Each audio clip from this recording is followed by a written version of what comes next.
नमस्कार, मी लाघवी ओम सावंत बुलेटिन मध्ये आपलं स्वागत करते। लोकसभा निवडणुकांची घोषणा झाल्यावर आता पक्षांमध्ये उमेदवारांच्या नावावर शिक्कामोर्तब करण्याकरता लगबग सुरू झालेली आहे। आज बैठकांचा दिवस आहे। आज त्यामुळेच बैठकांवर बैठका घेतल्या जाणार आहेत। काँग्रेसच्या केंद्रीय समितीच्या बैठकीमध्ये राज्यातील उमेदवारांच्या नावावर शिक्कामोर्तब होण्याची शक्यता आहे। नवी दिल्लीत होणाऱ्या काँग्रेसच्या केंद्रीय समितीच्या बैठकीमध्ये या संभाव्य नावावर चर्चा होणार आहे। तर दुसरी दृश्य शिवसेनेची आज सेना भवनामध्ये महत्त्वपूर्ण बैठक होणार आहे। लोकसभा निवडणुकांच्या प्रचाराची रणनीती या बैठकीत ठरवली जाईल। तर तिसरी दृश्य सत्ताधारी भाजप पक्षाची भाजपच्या निवडणूक समन्वय समितीची आज मुंबईत बैठक होणार आहे। जिल्हाध्यक्ष पदाधिकाऱ्यांना प्रचाराचे नवे फंडे या बैठकीतून देण्यात येणार आहेत। तीन दृश्य आपण पाहतोय। आजचा दिवस अत्यंत महत्त्वाचा आहे। बैठकांवर बैठका होणार आहेत। तर काँग्रेस आज महाराष्ट्रातील संभाव्य यादी जाहीर करणार आहे। दुसरीकडे सेना भवनात सुद्धा बैठकीचे आयोजन करण्यात आलेले आहे आणि प्रचार नेमका कुठे घ्यायचा, कुठल्या मंत्र्यांनी तो घ्यायचा, कुणी घ्यायचा या संदर्भात या बैठकांमध्ये विचारमंथन केलं जाणार आहे। तर भाजपची सुद्धा आज बैठक आहे।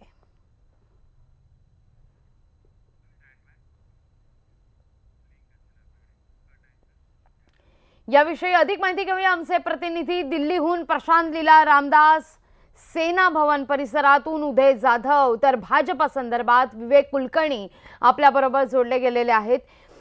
प्रशांत, सुरुवातीला सवाल काँग्रेस संदर्भात आहे। जर आपण पाहिलं तर काँग्रेस आज संभाव्य यादी जाहीर करण्याची शक्यता आहे आणि या यादीमध्ये प्रिया दत्त यांचं सुद्धा नाव आहे। हुकमी एक्के रिंगणात उतरवण्याचा काँग्रेस विचार करत आहे।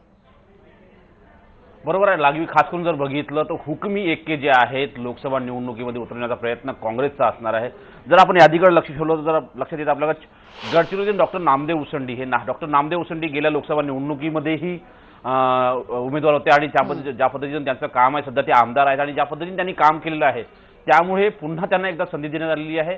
त्यांच्या नावाचा जो सर्वे झाला होता त्या सर्वेमध्ये त्यांचं नाव सगळ्यात पुढे होतं, त्यामुळे त्यांना उमेदवारी देण्याचा निर्णय घेण्यात आलेला आहे। वर्ध्यामधून चारुलता टोकस ज्या आहेत त्या प्रभाराव यांच्या कन्या आहेत। ते प्रभाराव महाराष्ट्राच्या काँग्रेसच्या ज्या प्रदेशाध्यक्ष होत्या आणि ज्या पद्धतीनं सध्या त्या राज्य महिला जी काँग्रेस संघटना त्याचे त्या अध्यक्ष आहेत आणि चारुलता टोकस यांचे जे बंधू आहेत ते रणजित कांबळे हे देवळी पुलगाव मतदारसंघातून निवडून येतात, त्यामुळे त्यांचा एक पाठिंबा त्यांना मिळणार आणि एक प्रकारे वर्धेतून शेखर शेंडे असे तीन मोठे दिग्गज आमदार त्यांना मदत करतायत। त्यानंतर जर बघितलं आपण नंदुरबारमधून केसी पडवी, त्यानंतर धुळ्यातून रोहिदास पाटील हे ज्येष्ठ नेते आहेत काँग्रेसचे आणि त्यांना देखील जवळपास उमेदवारी देण्यात आली, कारण की ज्या पद्धतीनं धुळ्यामध्ये हे डॉक्टर भामरे हे सध्या खासदार आहेत आणि केंद्रीय संरक्षण राज्यमंत्री आहेत, त्यांना पराभूत करण्याची शक्ती जी आहे ते रोहिदास पाटील यांच्यामध्ये आहे असं काँग्रेसच्या नेत्यांना वाटतं, त्यामुळे त्यांना उमेदवारी देण्यात आली आहे। रामटेक म्हणून नेहमीप्रमाणे मुकुल वासनिक यांना उमेदवारी देण्यात आली आहे। मुकुल वासनिक हे काँग्रेसचे राष्ट्रीय नेते आहेत आणि त्यानंतर ज्या पद्धतीनं निवडणूक समिती आहे त्या निवडणूक समितीचे संघटक आहेत आणि सोबतच जर बघितलं हिंगोलीतून राजीव सातवते सध्या त्यांच्याकडे गुजरातचं प्रभारी पद आहे आणि गुजरातमध्ये त्यांनी मोठी कामगिरी केली होती, त्यामुळे त्यांना प्रभारी पद देण्यात आलं होतं, त्यामुळे आणि सध्या वर्तमान खासदार देखील आहेत, त्यामुळे राजीव सातव यांना उमेदवारी देण्याचा जवळपास निर्णय झालेला आहे। नांदेडमधून जर बघितलं तर अशोक चव्हाण सध्या तिथे वर्तमान खासदार आहेत आणि त्यांच्या पत्नी ज्या आहेत नंदिता चव्हाण त्यांना अमिता चव्हाण यांना उमेदवारी देण्याचा जवळपास निर्णय झालेला आहे, कारण की अशोक चव्हाण हे विधानसभा निवडणूक लढतील अशी शक्यता व्यक्त केली जाते। सोलापूरमधून केंद्रीय माजी गृहमंत्री जे आहेत सुशीलकुमार शिंदे त्यांना उमेदवारी मिळेल। त्यानंतर यवतमाळमधून माजी विधानसभेचे उपाध्यक्ष जे आहेत माणिकराव ठाकरे यांना उमेदवारी देण्याची शक्यता आहे। ते विधान परिषदेमधून निवडून आले आणि ज्या पद्धतीने त्यांची सर्व चर्चा आहे। आपण जसं प्रिया दत्तचं नाव घेतलं, प्रिया दत्त यांनी प्रथमतः निवडणूक लढण्यास नकार दिला होता, पण त्यांनी ज्यावेळेस राहुल गांधींची भेट मुंबईमध्ये घेतली त्यानंतर राहुल गांधी त्यांना ज्या पद्धतीने चर्चा आहे हे दोन्ही कुटुंब गांधी कुटुंबीय असो किंवा दत्त कुटुंबीय यांचे जेवढे नजीकचे संबंध आहेत आणि जवळचे संबंध त्या सगळ्या पार्श्वभूमीवरती प्रिया दत्त यांना सांगण्यात आलं की तुम्ही लोकसभा निवडणूक लढा आणि त्यामुळे त्यांनी ते उमेदवारी घेण्याचं जवळ निश्चित केलेलं आहे। मिलिंद देवरा आहेत, सोबतच एकनाथ गायकवाड आपल्याला माहित आहे, एकनाथ गायकवाड गेल्या अनेक वर्षापासून धारावी सारख्या मतदारसंघातून त्यांची जुळलेली आहे. त्यांची मुलगी वर्षा गायकवाड सध्या आमदार देखील आहे. आणि या सगळ्या पार्श्वभूमीवर जर बघितलं, हे सगळे जे 12 उमेदवारांची यादी आहे हे सगळे हुकमी एक्के आहे. आणि या हुकमी एक्क्याच्या माध्यमातून लोकसभा निवडणुकीमध्ये जास्तीत जास्त जागा आपल्या पदात पाडून घेण्याचा काँग्रेसचा प्रयत्न राहणार आहे. आणि त्यासाठी आज केंद्रीय निवडणूक समितीची बैठक होईल आणि या बैठकीतून सगळ्या उमेदवारांच्या नावांची घोषणा होण्याची शक्यता आहे. एकूणच प्रशांत, काँग्रेस सावध पवित्रा घेताना पाहायला मिळतेय. तुमच्या सगळ्यांकडून या संदर्भात अधिक जाणून घेणार आहोत. सुरुवातीला काही बातम्या आपण पाहूया. निवडणुकांच्या प्रचाराचं वेळापत्रक ठरवण्याकरता शिवसेना भवनात उद्धव ठाकरेंच्या उपस्थितीत शिवसेना नेत्यांची आज बैठक होणार आहे. 4 टप्प्यात होणाऱ्या मतदानपूर्वीच्या प्रचार सभांची रणनीती या बैठकीत ठरवली जाण्याची शक्यता आहे. शिवसेना भवनमध्ये शिवसेना पक्षप्रमुख उद्धव ठाकरे यांच्या उपस्थितीत प्रमुख नेत्यांची ही बैठक होईल. प्रचार सभांच्या रणनीतीचं व्यवस्थापन यात करण्यात येणार आहे.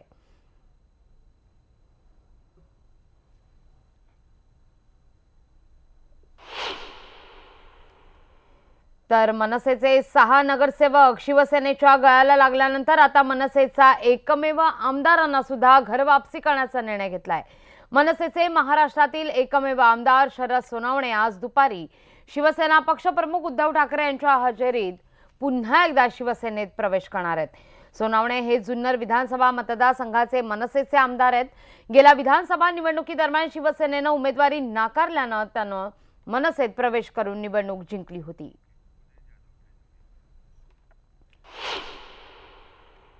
शिवसेनेच्या एकूणच रणनीतीविषयी अधिक माहिती घेऊया आमचे प्रतिनिधी उदय जाधव यांच्याकडून. उदय, काय अधिक माहिती या संदर्भात?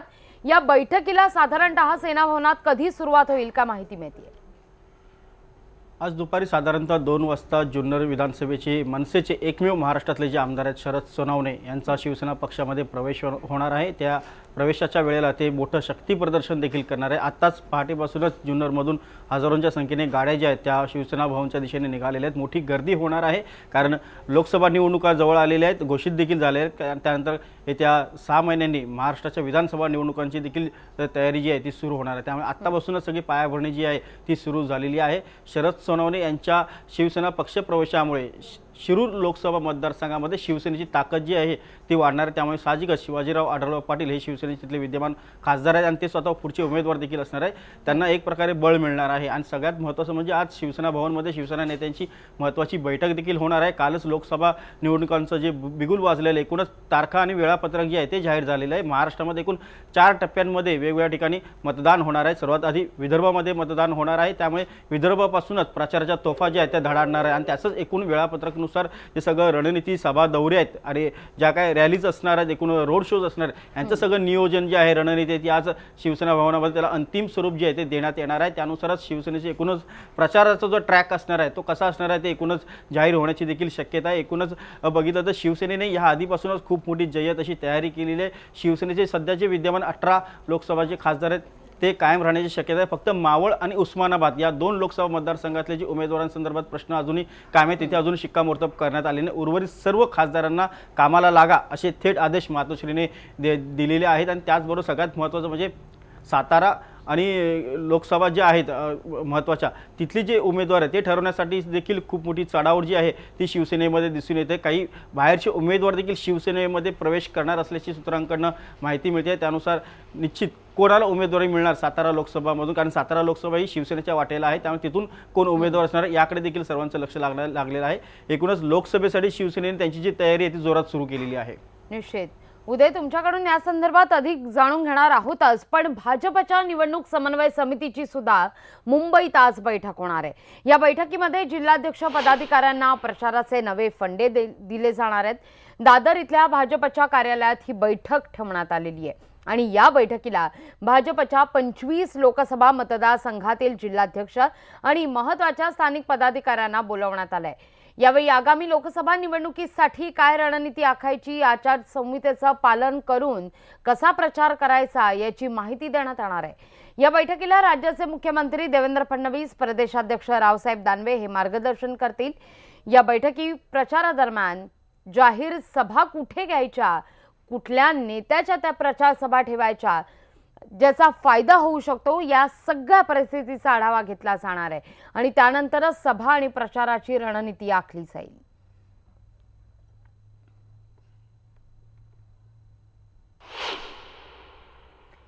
तर सुजय विखे पाटील यांचा भाजप प्रवेश निश्चित मानला जातोय। उद्या ते दादरमधल्या वसंत स्मृती सभागृहात मुख्यमंत्री देवेंद्र फडणवीस, प्रदेशाध्यक्ष रावसाहेब दानवे यांच्या उपस्थितीत प्रवेश करणार आहेत।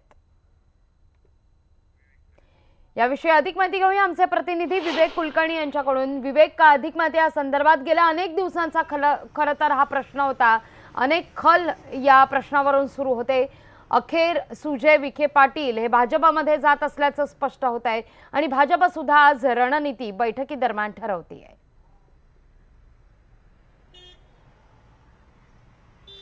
भारतीय जनता पक्ष आणि शिवसेनेची जी युती झाली त्यात 25 आणि 23 असा फॉर्म्युला ठरवण्यात आलेला आहे। 25 लोकसभा मतदारसंघांमध्ये भारतीय जनता पक्षाचे उमेदवार असतील असं ठरवण्यात आलेलं आहे।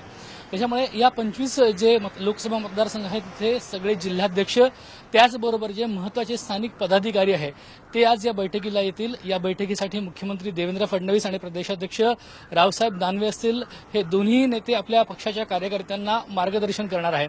आपल्याला माहिती आहे, कालच लोकसभा निवडणुकीची आचारसंहिता लागू करण्यात आलेली आहे आणि आचारसंहितेचे जे नियम असतात त्याच्या अधीन राहून कशा पद्धतीने प्रचार करायचा याचं मार्गदर्शन या वेळी कार्यकर्त्यांना करण्यात येणार आहे। त्याचबरोबर कुठल्या नेत्यांच्या सभा कुठल्या भागात ठेवल्या तर अधिक मतं आपल्याला मिळतील यावरही या बैठकीदरम्यान चर्चा होणार आहे अशी आपल्याला माहिती मिळते। भारतीय जनता पक्षानं 2 बुकलेट्स तयार केलेले आहेत जेणेकरून कार्यकर्त्यांना नेमका प्रचार कसा करायचा याची माहिती व्हावी। केंद्र सरकारनं ज्या वेगवेगळ्या योजना राबवलेल्या आहेत त्या टार्गेट केलेल्या मतदारांपर्यंत कशा पोहोचायच्या, त्यांना कसं आपलं योजना कशी लोकांपर्यंत पोहोचवली आहे, सरकारने कसं काम केलेलं आहे हे एक सांगायचं आहे। आणि दुसरी गोष्ट म्हणजे समजा सर्जिकल स्ट्राईक असेल किंवा एअर स्ट्राईक सारखे मुद्दे असतील त्याच्यावर इतर जे राजकीय पक्ष आहेत त्यांनी आक्षेप घेतलेले आहेत, मग तुम्ही त्यांना मतदान करणार का असा प्रतिसवाल करत देखील हे सगळे मतदार आपल्या बाजूने येतील, आपल्या बाजूने मतदान कसे करतील याबद्दलचं देखील मार्गदर्शन या बैठकीदरम्यान होणार आहे। त्याचबरोबर सुजय विखे पाटील जे राधाकृष्ण विखे पाटलांचे चिरंजीव आहेत, ज्यांना नगरमधून खरं तर काँग्रेसकडून तिकीट हवं होतं, एनसीपीचा विरोध आहे, ते देखील उद्या 12 वाजता दादरचा वसंत स्मृती सभागृहामध्ये जे कार्यालय आहे भारतीय जनता पक्षाचं मुंबई भाजपचं तिथं प्रवेश करतील अशी आपल्याला माहिती मिळते। त्याच्यामुळे निश्चितपणे विरोधी पक्षांमध्ये मोठं खिंडार पडायला भारतीय जनता पक्ष यशस्वी झाली आहे असंच म्हणावं लागेल। निश्चित विवेक, एकूणच आजचा दिवस हा बैठकांचा आणि चर्चेचा दिवसच खऱ्या अर्थानं म्हणायला हवा। धन्यवाद प्रशांत, विवेक आणि उदय, तुमच्या तिघांचे सुद्धा तुम्ही दिलेल्या सविस्तर माहिती करता वेळोवेळी अपडेट घेत राहू। वळूया पुढल्या बातमीकडे। कल्याण लोकसभेची जागा राष्ट्रवादीच लढणार आहे। कल्याण लोकसभेचं तिकीट ठाणे महानगरपालिकेचे नगरसेवक बाबाजी पाटील यांना मिळण्याची शक्यता आहे। तर ठाणे लोकसभेच्या तिकिटाकरता माजी खासदार आनंद परांजपे यांच्या नावाची चर्चा आहे। परांजपे यांना तिकीट मिळण्याची शक्यता सूत्रांकडून कळते। यावेळची महत्त्वाची बातमी आपण पाहतोय। याविषयी अधिक माहिती घेऊया आमचे प्रतिनिधी प्रदीप भणगे यांच्याकडून। प्रदीप, का अधिक माहिती या संदर्भात? गेल्या काही दिवसांपासून कल्याणची लोकसभा मनसे लढणार अशी चर्चा होती, मात्र मिळालेल्या सूत्रांच्या माहितीनुसार राष्ट्रवादीची परंपरागत जागा आहे ही राष्ट्रवादीच लढणार असल्याची शक्यता वर्तवली जात आहे। ठाणे महापालिकेचे नगरसेवक आणि बाबाजी पाटील यांना हे तिकीट कल्याण लोकसभा तिकीट मिळण्याची शक्यता वर्तवली जात आहे। बाबाजी पाटील हे ठाणे महापालिकेचे नगरसेवक आहेत, त्याचप्रमाणे ठाणे जनता सहकारी बँकेचे सुद्धा ते सदस्य आहेत। एक चांगलं नाव असं त्यांनी ठाणे महापालिकेत रोवलेलं आहे। जो डोंबिवलीच्या जवळ ग्रामीण भाग आपण समजतो, जो कल्याण ग्रामीण विधानसभा क्षेत्रामध्ये तो तिकडचे ते नगरसेवक असून त्यांनी ठाणे महापालिकेच्या निवडणुकीत आपल्यासह अजून 2 नगरसेवकांना निवडून आणलं होतं। त्याचप्रमाणे हे गणेश नाईकांच्या मर्जीतले सुद्धा बाबाजी पाटील आहेत, त्यामुळे त्यांना कल्याण लोकसभा तिकीट देण्याची शक्यता आहे। त्याचप्रमाणे ठाणे वर्तुळात ठाणे लोकसभेच्या वर्तुळात एक चर्चा अशी सुरुवात झालेली आहे की गणेश नाईकांचं नाव पाठी पडलं असून आनंद परांजपे जे कल्याण लोकसभेचे माजी खासदार होते आणि ते आता ठाण्याचे शहर अध्यक्ष आहेत, यांना तिकीट मिळण्याची शक्यता, दाट शक्यता वर्तवली जात आहे। कारण गेल्या 2 वर्षापासून त्यांनी ठाणे विभागामध्ये अनेक प्रकारची आंदोलनं केली होती आणि पक्ष पक्षाचा गाडा ते हलत होते। त्यामुळे आनंद परांजपे ठाण्यातून आणि कल्याण लोकसभेतून बाबाजी पाटील यांची नावं पुढे आलेली आहेत। निश्चित प्रदीप, धन्यवाद तुम्ही दिलेल्या एकूणाच्या सविस्तर माहिती करता।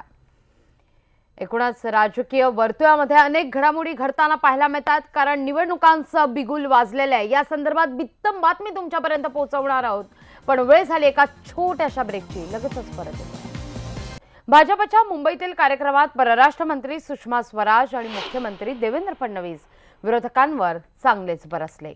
मुख्यमंत्र्यांनी नाव न घेता राज ठाकरेंवर बोचरी टीका केली आहे। हल्ली राष्ट्रवादीच्या पोपटाला बारामतीतून आदेश येतात, आदेशाला की पोपट बोलतो असं फडणवीस म्हणाले। तर देशातील तिसरा सर्जिकल स्ट्राईक आता जनताच करेल आणि निवडणुकीत विरोधकांना धडा शिकवेल असं सुषमा स्वराज यांनी म्हटलेलं आहे।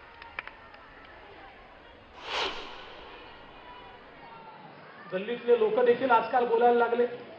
मला फार त्याच्यावर बोलायचं नाही, पण अशी जी तुम्हाला माहिती आहे ते कलाकार आहे आणि कलाकाराचं काम काय असतं, जी स्क्रिप्ट लिहून दिली त्याच्यावर अभिनय करायचा। आणि अलीकडच्या काळात त्यांची स्क्रिप्ट कुठनं येते तुम्हाला माहिती आहे, ती बारामतीवरनं येते। बारामतीला पोपटाची कमी पडली की ते नवीन शोधून काढतात आणि जे त्यांना बोलता येत नाही ते दुसऱ्याच्या तोंडून बोलवतात। त्यामुळे आपण काही लक्ष देण्याची आवश्यकता नाही आहे। ज्यांना एक नगरसेवक निवडून आणता येत नाही, एक आमदार निवडून आणता येत नाही, एक खासदार निवडून आणता येत नाही, एखाद्या टीममध्ये नॉन प्लेइंग कॅप्टन असतो, एखाद्या टीममध्ये 12वा गडी असतो, हे 12वा गडी नाही, नॉन प्लेइंग कॅप्टनही नाही। म्हणजे ते जरी असते तरी आपण त्यांच्याकडे लक्ष दिलं असतं, पण हे 12वा गडी नाही, नॉन प्लेइंग कॅप्टनही नाही। त्याच्यामुळे त्यांनी जी सुपारी घेतली आहे त्या सुपारी अनुरूप पुढचे अनेक दिवस ते भाषण करत राहतील। पण आता ज्यांना लोक मतही देत नाही, ज्यांना निवडूनही देत नाही, ज्यांच्याकडे लक्षही देत नाही, त्यांच्या भाषणाने कोणी विचलित होणार नाही। वळूया पुढल्या बातमीकडे। भारत देशातील लोकशाही ही जगातील सर्वात मोठी आणि मजबूत अशी लोकशाही आहे आणि या लोकशाहीचा निवडणूक हा उत्सव आहे असं मत कुणालाही द्या, पण तो तुमचा अधिकार आहे, पण मतदान करा असं आवाहन केंद्रीय रस्ते आणि वाहतूक मंत्री नितीन गडकरी यांनी केलं आहे।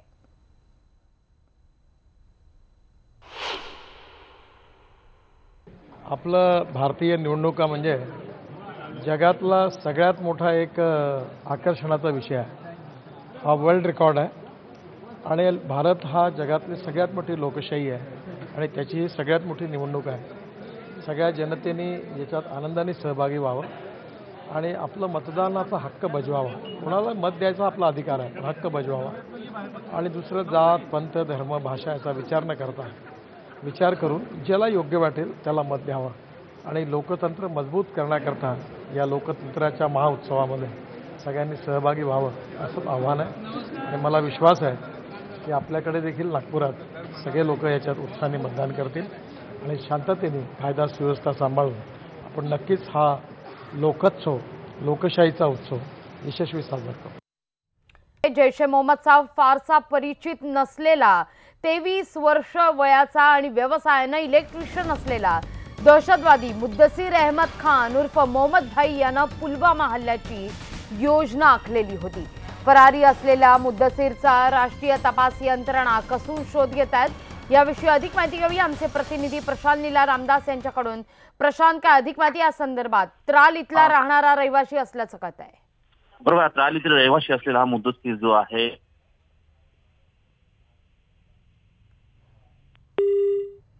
प्रशांत यांच्याशी संपर्क तुटलेला आहे आपला। ही बातमी आपण पाहूया। मीर मोहल्ला इथं राहणारा मुद्दसीर आहे। 2 वर्षांपूर्वी तो जैश ए मोहम्मदसाठी भूमिगत राहून काम करत होता आणि यानंतर त्यानं त्या संघटनेच्या नूर मोहम्मद तंत्री या दहशतवाद्याच्या गटात तो सक्रिय झाला आणि काश्मीर खोऱ्यात दहशतवादी कारवाया घडवण्याचा त्याचा मोठा हात होता। डिसेंबर 2017 मध्ये तंत्री चकमकीत तो मारला गेल्यानंतर मुद्दसीर अहमद खान 14 जानेवारी 2018ला घरातून पळून गेला आणि त्यावेळेपासून त्यानं दहशतवादी कारवाया वाढवलेल्या आहेत। पुलवामा हल्ल्याची रणनीती सुद्धा याच मुद्दसीरनं आखल्याचं आता समोर येत आहे। तपास यंत्रणा त्याचा तपास करतायत। पुलवामाचा मास्टर माइंड चकमकीत ठार झाल्याचं वृत्त आहे। यावेळची सगळ्यात महत्त्वाची बातमी, दहशतवादी मुद्दसीर चकमकीत ठार झाल्याची बातमी यावेळी येते। मुद्दसीरनंच हा हल्ल्याचा कट आखलेला होता। फरार मुद्दसीचा सुरक्षा दलांकडून शोध सुरू होता। पुलवामा हल्ल्यात 40 जवान शहीद झाले होते। या बातम्यांचं बुलेटिनमध्ये वेळ झाली इथेच थांबण्याची, पण ताज्या बातम्यांकरता पाहत रहा न्यूज 18 लोकमत।